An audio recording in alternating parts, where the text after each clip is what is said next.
10 ఒకట్ల 10 10 రెళ్ళ 20 10 మూళ్ళ 30 10 నాళ్ళ 40. యాదమ్మా ఏమిటా చప్పుడు? పాప చదువుకుంటోంది. చేయి జారిపోయిందమ్మా. సర్లే నువ్వు చెప్పమ్మా. 10 ఐదుల 50 10 ఆరుల 60 10 ఏళ్ళ 70 10 ఎనిమిదిల 80 10 తొమ్మిదిల 90 10 పదుల. చిచి ఎన్నిసార్లు చెప్పాలి? పాప చదువుకుంటోంది, బుద్ధి లేదు. నాలాగా కాకుండా నా కూతురు బాగా బతకాలని నాకు ఉంది. కానీ ఏం చేసేది? నా చేతుల్లో ఏముంది? అంతా మా తలరాత. చూడమ్మా, అలా తలరాతను తిట్టుకుంటూ కూర్చుంటే కుదరదు. నువ్వు మీ అమ్మాయికి మంచి భవిష్యత్తునివ్వచ్చు. దానికి మార్గం ఆమెను చదివించడం ఒక్కటే.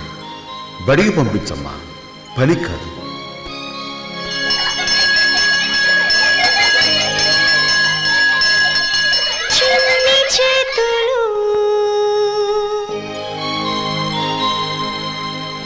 శ్రమ విడిచిపెట్టాలి, పుస్తకం పట్టాలి. ఇది ILO ప్రాజెక్ట్.